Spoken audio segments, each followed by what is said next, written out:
Welcome back, everyone. We're diving deep into the world of time management today, and specifically, how to escape those pesky time traps we all fall into. Sounds right up my alley. We're taking our insights from The Time Trap. Classic book by Alec Mackenzie and Pat-Nickerson. Yeah, they've really updated it for, the 21st century workplace, all the demands we're dealing with now. Oh, for sure. The digital age has a whole new set of traps. Exactly. So we'll be uncovering those hidden causes of the time crunches you feel and giving you the strategies you need to finally break free. Focus on what truly matters. That's the goal. What I love about the time trap is that it doesn't just, throw tips and tricks at you. Right. It digs into the mindset. Yeah, the underlying assumptions. Exactly. The assumptions we have about work, productivity, all of that. It's like before you even start organizing your to-do list. You got to figure out why it's so monstrous in the first place. Yes. Why is it so huge? And speaking of monstrous, one of the first things the authors hit us with. I know where you're going with this. It's this statistic. The average manager gets only 8 minutes of uninterrupted work time per day. 8 minutes. Can you believe that? I can, unfortunately. It's shocking, right? But for many of us, it's true. It points to this super trap that they talk about. Undue expectations. We're taught to value busyness. Being busy equals being productive. Say yes to everything, work longer hours. And then we wonder why we're always stressed. Yeah. Always stressed and never really feeling like you're getting anywhere, like you're not making real progress. It's not that we're lazy or bad at managing time. It's that we've been set up to fail from the start with these unrealistic expectations. I know. It's like we're set up to drown in to-dos. But that's why the book stresses the need for a system. A system. They have this great analogy. Trying to manage time without a system is like driving to a new city without a map or GPS. Oh, I can just picture that. You're going to get lost, stressed out, hitting detours, probably driving in circles. I'm definitely getting the picture. So what's the map we need? The map is a written daily plan. And the key to an effective plan, well, it's built on Pareto's law. Pareto's law. Oh, you mean the 80-20 rule? That's the one. You've probably heard of it, right? I have, but I'll admit I'm not always sure how to apply it to, real life. Break it down for us. So Pareto observed that roughly 80% of our results come from just 20% of our effort. Think about that for a second. What does that mean for our workday we should be laser focused on? Identifying that crucial 20% of tasks. Exactly. The 20% that will have the biggest impact, yield the most significant results. It's not about doing more. It's about doing the right things, being strategic. Precisely. Don't let the seemingly urgent tasks hijack your whole day. You know those tasks I'm talking about, right? Right. The ones that feel like they need to be done right now. But they don't really move the needle on your goals. Oh, tell me about it. I'm a master at getting sucked into those. So how do we actually figure out which tasks fall into that crucial 20%? Any tools we can use? There are, absolutely. The Eisenhower matrix is a good one. The Eisenhower matrix. Okay, that rings a bell. Refresh my memory. How does that work again? It's a grid, basically. Okay, a grid. 4 quadrants. Urgent and important, urgent but not important, important but not urgent, and neither urgent nor important. Got it. Visualizing that grid now. So you list all your tasks, and then you place them in the right quadrant. The key is to focus most of your energy on the tasks that are both urgent and important. Yes, your non-negotiables for the day. Then you can delegate or maybe defer those tasks that are urgent but not important. I see. So what about the tasks that are important but not urgent? Schedule those. Plan for them. Get them on your calendar. And those that fall into neither urgent nor important, well, those can often be eliminated altogether. Music to my ears. It's a way to not only prioritize, but to really become aware of how I'm spending my time and energy. You're getting it. Yeah. It helps you see the big picture and make conscious choices about where to focus your efforts. Fantastic. We've gone from feeling overwhelmed by that 8-minute statistic to having a concrete tool to start taking back control. That's what we like to hear. I'm feeling more empowered already. Good. And this is just the beginning. We've laid the foundation. But now it's time to dive into some of the specific time traps the book outlines, starting with a real doozy. Management by crisis. Uh-oh. That doesn't sound good. It's not fun. It's a trap that many of us fall into, especially in these, fast-paced work environments. It's when we're constantly reacting to problems, putting out fires instead of being proactive. So we're always on defense, never really getting a chance to play offense. Exactly. And this reactive approach, well, as you can imagine, it's exhausting. It drains our energy, and it keeps us from focusing on those strategic long-term goals. Okay, I can already feel my blood pressure rising just thinking about it. But the book has strategies for escaping this trap, right? Strategies for becoming less reactive and more proactive. Oh, absolutely. They start with planning, of course. Having clear goals. Okay, so goals. And systems.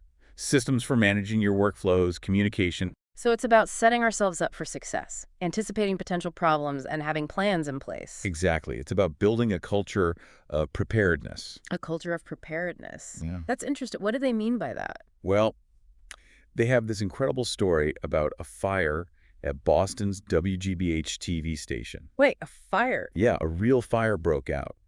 And, this could have been a complete disaster. But the staff, they didn't panic. They had a plan in place. So they were prepared for the unexpected. And they had built a culture of trust and collaboration. What happened? They sprung into action, formed this human chain to rescue priceless archives. They even had their competitors offering support. Wow. That's incredible. So even in the face of a crisis, preparation and strong relationships can make a huge difference. They're key. It's a reminder that even in challenging situations, you're not alone. And collaboration can be a powerful tool for overcoming those challenges. That's a great takeaway. It is. And it leads perfectly into our next time trap, information overload. I mean, let's be honest. In today's always-on, data-driven world, it's easy to feel totally buried by information. No kidding. Emails, messages, notifications, news updates, it never stops. The book calls this a major time trap. Oh, I feel it. It's like you're drowning in a sea of information. And to stay afloat, you need to become more discerning about the information you consume. Right. It's about being selective. What's truly relevant to my goals? Right. And sometimes the best solution is surprisingly low tech. Okay, now I'm intrigued. Tell me more. Instead of letting paper pile up, transfer key data into a spreadsheet or a project document. It's easier to access. You can search it. And no more paper clutter. So it's not about becoming a digital minimalist. It's about using the format that's most efficient. Exactly. And you know what else can really help? Delegation. Delegation strikes again. Okay, tell me more about that. How does delegation help with information overload? Well, if you're trying to manage every single piece of information, every detail, you're going to get bogged down. Right. Delegate tasks that don't require your specific expertise. Empower others on your team. It's not about being the keeper of all knowledge. Right, spread the knowledge. And that actually brings us to another important piece, training. Oh, yes, training. Crucial for effective delegation. And I'll admit, this is something I need to get better at. I often fall into that trap of, it's just faster if I do it myself. A lot of us do. But the time trap makes a good point. If you hold on to tasks out of fear or perfectionism, you're actually preventing others from growing. So it's not just about getting the task done. It's about building a stronger team in the long run. Precisely. And that's where effective training comes in. Okay, so let's talk training. What does effective training look like? Well, the book breaks it down into a 10-step process for successful delegation. It's all about making it manageable. 10 steps. Okay, I'm listening. It starts with planning. Okay, makes sense. Planning's always a good starting point. What's next? Then, you got to choose the right person for the task. Not just based on skills and experience, right? It's also about motivation. Their potential. Who would benefit most from taking on this challenge? I like that. Delegation with a developmental mindset. So I've planned, I've chosen the right person. What's next? You need to clearly define the outcome. What does success look like for this task? So no more vague requests, be super specific. Right. And this is where using SMART goals can be really helpful. Ah, yes. SMART goals. Specific, measurable, achievable, relevant, and time-bound. I remember now. So the outcome I define needs to meet those criteria. It does. It sets everyone up for success. And then it's important to explain why the task is important. Okay, so not just what to do, but why it matters. Exactly. Help them understand how their work fits into the bigger picture. And then you get to the actual training. All right, training time. What are your top training tips? First of all, document those steps. Don't assume someone will just know what to do. So a checklist or a step-by-step guide is helpful. Yes. Then demonstrate the task yourself. Let them see it in action. Then observe them as they practice. Give feedback as they're doing it. Right. And answer any questions. It's like an apprenticeship. The goal is to help them succeed. So create a safe space for learning where mistakes are seen as opportunities to grow. Exactly. And after the training, the final step is to follow up and provide ongoing support. So I'm not just throwing them into the deep end and then, disappearing. No, it's about providing that ongoing guidance. This is so helpful. I'm already feeling more confident about my delegation and training skills. Good. And speaking of confidence, let's tackle another time trap, the inability to say no. Oh boy. Yeah, that's a big one for me. I struggle with saying no gracefully, especially to like my boss or colleagues. It's a common struggle.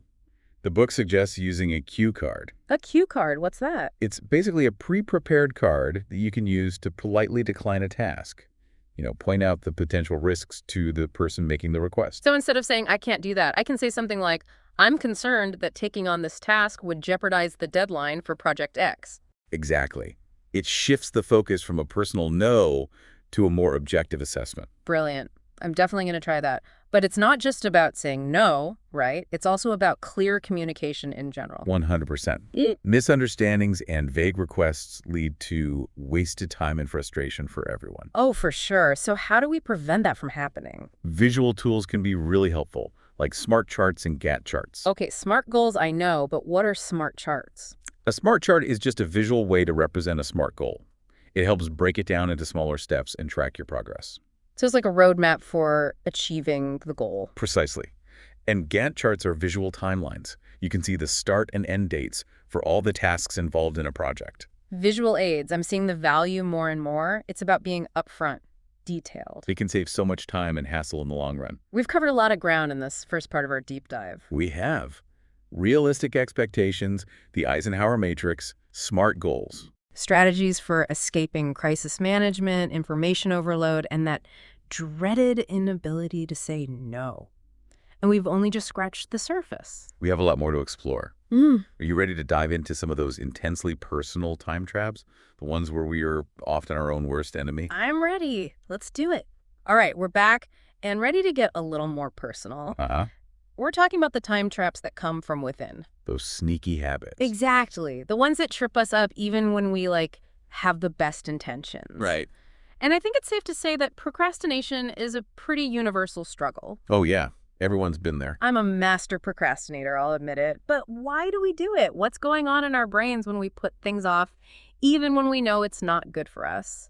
Well, the time trap really dives into that. Sometimes it's because the task seems overwhelming. Right. Or maybe we're afraid of failing. We just avoid it altogether. Makes sense. But there's another fear that's really interesting. Okay, tell me. Fear of success. Fear of success. I've never thought of it that way. It might sound counterintuitive, but success can be scary for some people. How so? It could mean more responsibility. Right. Stepping outside your comfort zone, higher expectations, maybe even like changing your identity in a way you're not ready for. That's a really interesting perspective. So procrastination isn't always about laziness. It can be about fear. It can be. Yeah. And sometimes it's just lack of clarity. Okay. If we're not sure what we're working towards, what our goals are, it's easy to put things off. So it's not just about willpower. It's about having a clear sense of direction. Exactly. And that's why, that written daily plan we talked about earlier can be so helpful. When you have that plan, you're less likely to procrastinate because you've already made those decisions. Okay, makes sense. So we've got some understanding of why we procrastinate. Now let's talk strategies. How do we actually overcome it? Well, the book offers a ton of practical tips. One of the most effective, break it down. Break down. Those big, overwhelming tasks, break them down into smaller, more manageable chunks. So bite-sized pieces instead of trying to swallow the whole thing at once. Exactly. Makes it feel less daunting. Plus, as you complete those smaller steps, you start to build momentum. And that sense of accomplishment keeps you motivated, like those mini wins along the way. Totally. And to keep that momentum going, set interim deadlines. So instead of just having one big deadline for the entire project? You create mini deadlines for each of those smaller steps. Okay, so you're creating a sense of urgency, keeping yourself on track. And don't forget to celebrate those wins. Yes, celebrate. It's so easy to just keep pushing forward and not acknowledge the progress you've made. Celebration helps you stay motivated. Break it down. Set deadlines. Celebrate the wins. What other procrastination-busting tips do they have? This one's important. Know your procrastination patterns. What types of tasks do you tend to put off? All of them. Just kidding. Sort of. But yeah, I know what you mean. Like certain tasks just feel more daunting than others. And are there certain situations that trigger your procrastination? Oh, yeah. Like when I have to write anything longer than an email. Once you know your patterns, you can create strategies. So, you hate writing reports. It's not my favorite. Schedule it for a time of day when you're most focused. And Eliminate those distractions. Turn off my phone, email notifications, find a quiet spot. Create your ideal environment for that task. Because distractions, well, they're a huge part of procrastination. They really are. It's like my phone has a magnetic pull, and then there's social media, email. It's everywhere. So distractions, what can we do about them? Create that distraction-free zone. Phone on silent, close unnecessary tabs, let people know you need to focus. Take control of my environment. Exactly. So we've talked about breaking things down, setting deadlines, celebrating wins, knowing your patterns, and managing distractions. Anything else? One more thing. Overcoming procrastination, it's not about becoming a robot. Right. You don't have to be a productivity machine. It's about finding balance. Balance between work and, like, rejuvenation. Exactly. Knowing when to push yourself and when to step back and recharge. Good reminder. Speaking of balance, let's talk about attempting too much. I think this is a trap that a lot of us, especially high achievers, struggle with. It's easy to fall into. We want to succeed, take on challenges, push ourselves. But there's a limit. Yeah, burnout is a real thing, and it's not pretty. It's not. The book cautions against overcommitting, sacrificing your well-being in the process. So what's the advice? How do we avoid this trap? Set realistic goals Okay, that's a good starting point. and learn to say no. Yeah, there's that no word again. But I know it's important. It is. Saying no to requests that don't align with your priorities. And this applies to your personal life too, not just work. So it's about having boundaries. Boundaries are crucial. Recognizing that you can't do it all. And remember, time is a finite resource. Once it's gone, it's gone. Exactly. Use it wisely. So how do we actually do that? Create that balance? Well, first, get crystal clear about your priorities.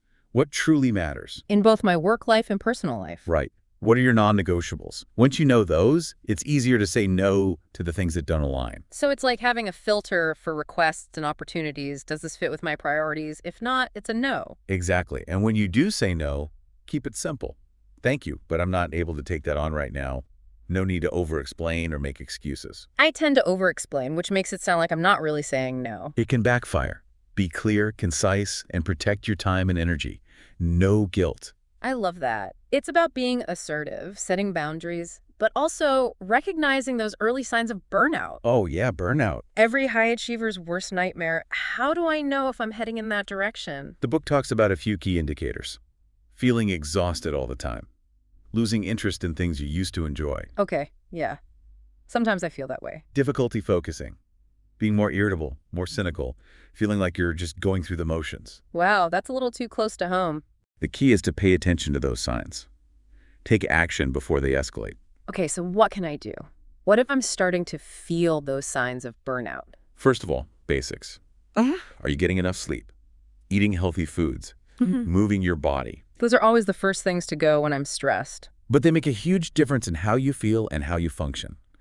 And it's also so important to carve out time for things you enjoy, even if it's just a few minutes each day. Read a book, listen to music, take a walk, spend time with loved ones. Do things that bring you joy, help you recharge. Exactly. And sometimes that means taking a break from work altogether. A vacation. Or even just like a mental health day. Absolutely. The book actually has this great story about a social worker named Jerry. Jerry. Yeah. Jerry was incredibly dedicated to his work, always putting in extra hours, taking on more than he could handle. Classic overcommitter. I think we all know a Jerry. Or maybe we are Jerry. Maybe. Well, eventually it caught up to him. He was showing all the classic signs of burnout. Exhaustion, cynicism, trouble sleeping. And his wife, bless her heart, she recognized it. She knew he needed a break. She did. And she staged an intervention. Wait, an intervention, like a full-on we need to talk kind of thing. Basically, she kidnapped him for a weekend getaway, forced him to disconnect from work and just relax. That's one way to do it. At first he was anxious, of course, worried about being away from his responsibilities. But his wife held firm. Good for her. She knew what he needed. And as they spent that time together away from the stress of work, Jerry started to realize how burned out he was. It's amazing how sometimes we just need to be forced to slow down. It's true. We get so used to pushing ourselves that we don't even realize how much we need a break. Yeah. And Jerry came back from that weekend feeling refreshed, with a whole new perspective on work-life balance. So the key takeaway is work-life balance isn't a luxury, it's essential. Essential for our well-being and ultimately our productivity. It's not selfish to take time for yourself. It actually makes you more effective in the long run. Exactly. The time trap has lots of practical tips for creating that balance. Setting boundaries, scheduling time for things you enjoy, learning to say no. It's about making conscious choices with our time, not letting it get away from us. And speaking of letting things get away from us, I think the next time trap we need to talk about is communication breakdowns. Ah, yes. Communication, or rather miscommunication. A major source of frustration, wasted time, and sometimes all-out conflict. And I think a lot of it stems from, well, our reliance on email. Oh, email. I love it and hate it at the same time. It's efficient, sure, but can also lead to so many misunderstandings. Because you're not there in person, you can't hear someone's tone of voice, see their facial expressions. It's easy to misinterpret things. The time trap talks about how email lacks that nuance of face-to-face communication. Right. And things can escalate so quickly. You send an email, they misinterpret it, they send back a snippy reply, and suddenly you're in an email war. It happens all the time. So the book recommends face-to-face whenever possible, especially for those sensitive or complex topics. Even in today's digital world, those in-person interactions are still crucial. They are. They help build relationships, reduce misunderstandings, and ultimately save time and energy. Okay, I'm sold on face-to-face. But what about meetings? Those can be a huge time suck, but they're a necessary evil in most jobs. Meetings are definitely necessary, but they don't have to be time wasters. The time trap actually provides a framework for making meetings more efficient. Okay, tell me everything. How do we transform those dreaded meetings into something that actually works? It starts with clarity. What's the purpose of the meeting? Right. Why are we all here? What decisions need to be made? And that needs to be established before the meeting even begins. So everyone comes prepared, knowing what's expected of them. Exactly. And then having a timed agenda is crucial. Keeps the meeting on track, prevents it from going off on tangents. No more rambling off-topic discussions, and assigning roles can really help too. Like someone to keep track of the time. A timekeeper, yes. And a note-taker to capture the key decisions and action items. Structure and accountability. I like it. And I'm going to say it again. Don't be afraid to say no to meetings that aren't essential. Sometimes that's the best use of your time. It can feel risky, but sometimes you just have to say no. And there are ways to do it politely. You can offer to contribute in a different way, maybe by providing written feedback or attending only the portion of the meeting that's relevant to your expertise. So it's about being assertive and strategic. Exactly. And speaking of being strategic, let's talk about another communication culprit. The untamed telephone. Ah, the phone, the constant ringing, the interruptions, it never ends. It can feel like you're expected to be available 24/7. Which is just not realistic or sustainable. The time trap offers some strategies for taming that beast. One key is to designate specific times for returning calls and checking voicemail. So I'm not constantly getting pulled away from my work. Exactly. You can batch those calls and handle them all at once instead of letting them interrupt your flow throughout the day. I like that. Create a system, set boundaries. What else? Manage expectations.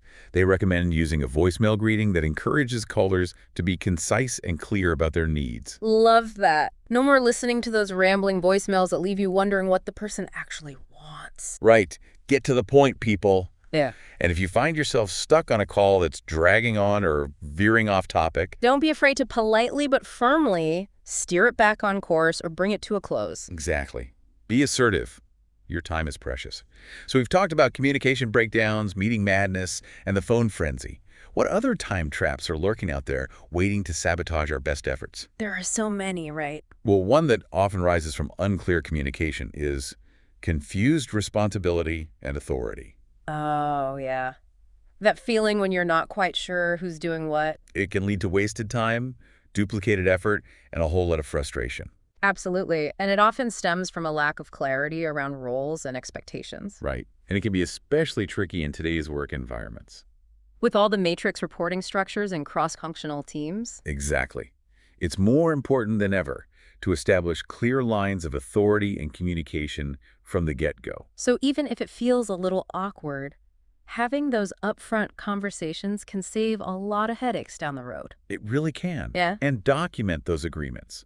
Put it in writing, whether it's in a project plan, a team charter, or even just an email exchange. It's about clarity and accountability. The time trap actually gives a specific example for how to deal with this, right? Like if you're given a new assignment. Yeah.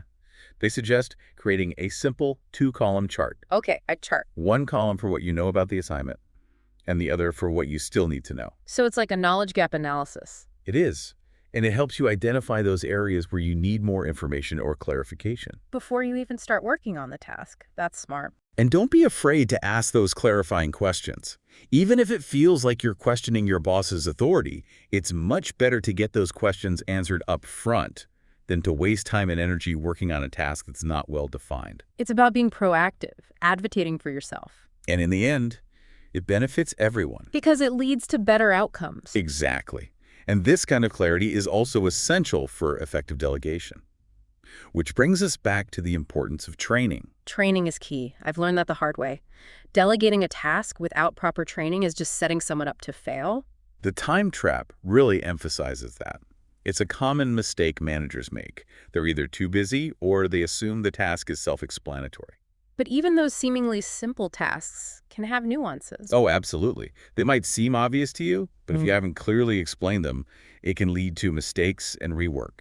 So the book outlines a step-by-step process for effective training. Okay, I need all the training tips I can get. Lay it on me. First step, document those steps. Okay, so don't just try to explain it verbally, write it down. Right. Create a checklist, a step-by-step guide. Having it written down not only helps the person learning the task, but it also creates consistency. Makes sense. What's next? Don't just tell them, show them. Demonstrate the task yourself. Then observe them as they practice. Provide feedback along the way. Answer any questions they have. It's a much more hands-on approach than I've taken in the past. I've definitely been guilty of just giving someone a task and assuming they'll figure it out. It's a common approach, but it's not always effective. The time trap really emphasizes that training is an investment. An investment in that person and in the team's success. Exactly. So document, demonstrate, observe, provide feedback. What's the final step? Don't leave them hanging, right? Right. Follow up. Check in with them after they've had some time to practice. Offer additional support. Answer any questions that have come up. Make sure they feel confident and supported. So delegation isn't a set it and forget it kind of thing. Not at all. It requires ongoing guidance. It's about creating a culture of learning and growth. I love that. And as we wrap up this part of our deep dive, it makes me think about how important it is to create a supportive and organized environment for ourselves.